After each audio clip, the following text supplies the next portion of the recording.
ನೋಡಬೇಕು.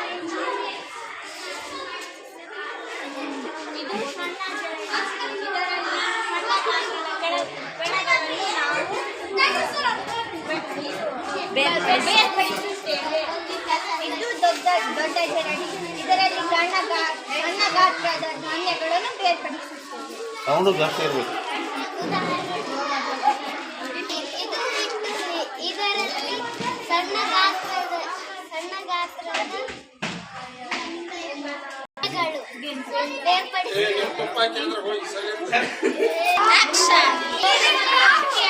ಪದಾರ್ಥಗಳೊಂದಿಗೆ ಬೆರೆತ ಸಣ್ಣ ಕಲ್ಲುಗಳು ಮತ್ತು ಒಟ್ಟಿನಂತಹ ಮಿಶ್ರಣದಿಂದ ಬೇರ್ಪಡಿಸುವ ಕೈಯಿಂದ ಆರಿಸಿ ತೆಗೆದು ಹಾಕುವ ವಿಧಾನವನ್ನು ಕೈಯಿಂದ ಆರಿಸುವುದು ಎಂದು ಕರೆಯಲಾಗುತ್ತದೆ.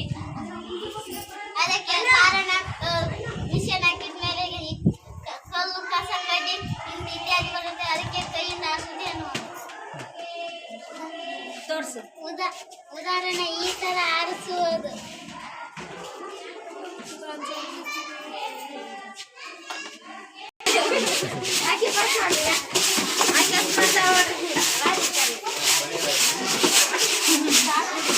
ಹುಡುಗ ಕಪ್ಪಳು ಬರ್ಬೇಕದ.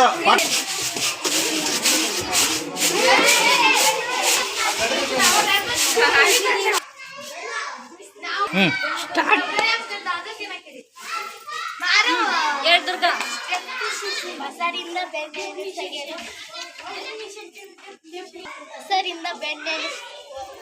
ತೆಗೆಯಲು ಬಳಸುತ್ತೇವೆ. ಹಳೆಯ ಕಾಲದ ಹೈನುಗಾರಿಕಾ ಪದ್ಧತಿ.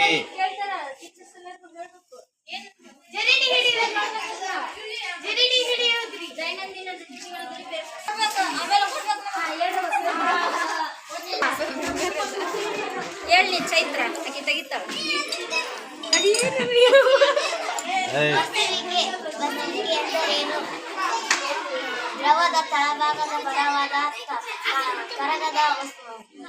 ಕರಘಟನೆಯನ್ನು ನೆಲೆಗೊಳಿಸುವ ಪ್ರಕ್ರಿಯೆಯನ್ನು ಎನ್ನುವರು. ಪಾತ್ರೆಯನ್ನು ಒಳೆಯಾದರೆ ಮೂಲಕ ದ್ರವವನ್ನು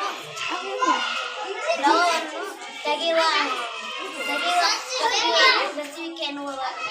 ಉದಾಹರಣೆ ಚಾವು. ಸೊಸು.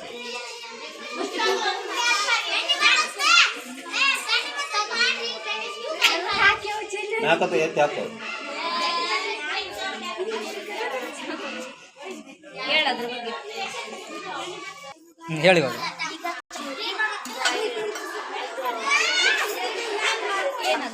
ಘನ ವಸ್ತುವನ್ನು ಮೇಲೆ ಬಂದೈತಿ, ದ್ರವ ವಸ್ತು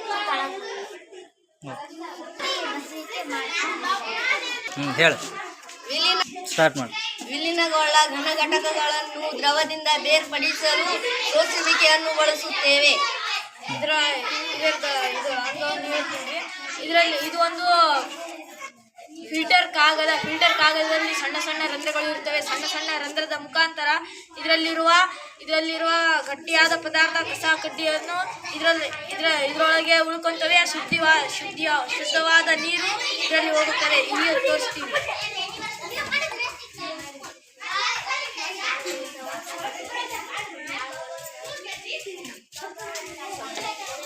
ನಿಧಾನ.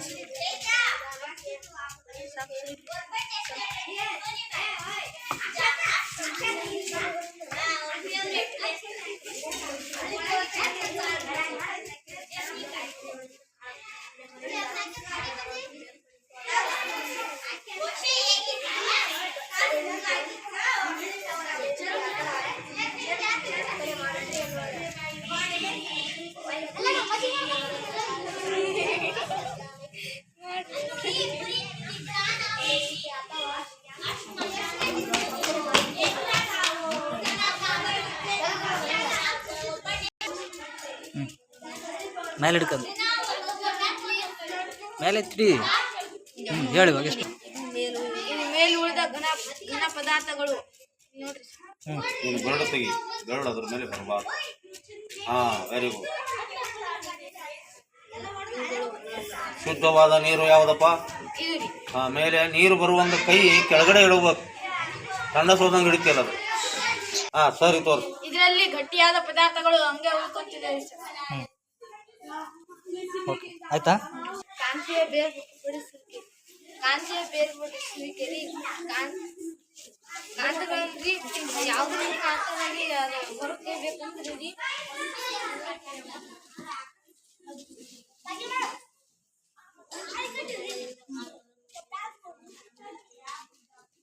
ಹೊರಗೆ ಬಂತಲ್ರಿ ಕಾಂತೀಯ ಬೇರ್ಪಡಿಸುವಿಕೆ ಎಂದರೆ ರೀ ಆಯಸ್ಕಾಂತವನ್ನು ಬಳಸಿಕೊಂಡು ಕಾಂತೀಯ ಮತ್ತು ಅಕಾಂತೀಯ ವಸ್ತುಗಳನ್ನು ಬೇರ್ಪಡಿಸುವುದಕ್ಕೆ ಕಾಂತೀಯ ಬೇರ್ಪಡಿಸುವಿಕೆ ಎನ್ನುವರು. ಮತ್ತು ಇದನ್ನು ಕಬ್ಬಿಣವನ್ನು ಮರುಚಕ್ರೀಕರಣ ಮಾಡಬಹುದು ಮತ್ತು ಮರುಬಳಕೆ ಮಾಡಬಹುದು.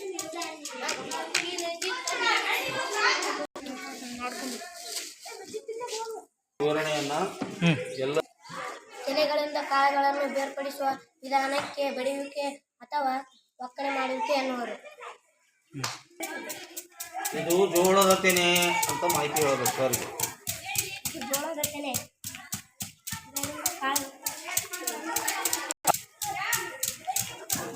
ಕಾಳು ಹೊರಗೆ ಬೀಳ್ತಾವ ಎಲ್ಲಕ್ಕೆ ನಿಧಾನಿಸೆ.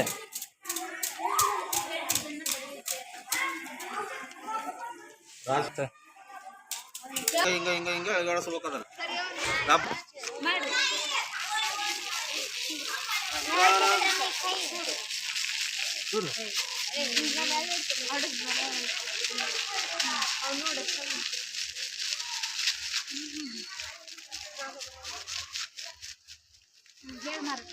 ಗಾಳಿಯಿಂದ ಹಗುರವಾದ ಒಟ್ಟನ್ನು ಭಾರವಾದ ಧಾನ್ಯಗಳಿಂದ ಬೇರ್ಪಡಿಸುವ ವಿಧಾನವನ್ನು ತೂರುವಿಕೆ ಎನ್ನುವರು.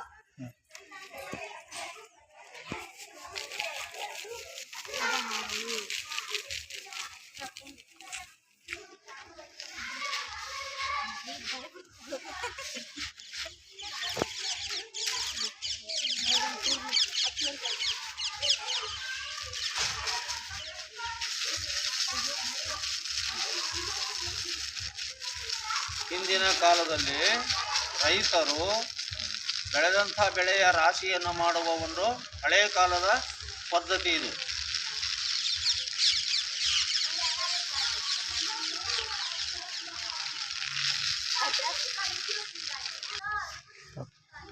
ಆಯ್ತಾ?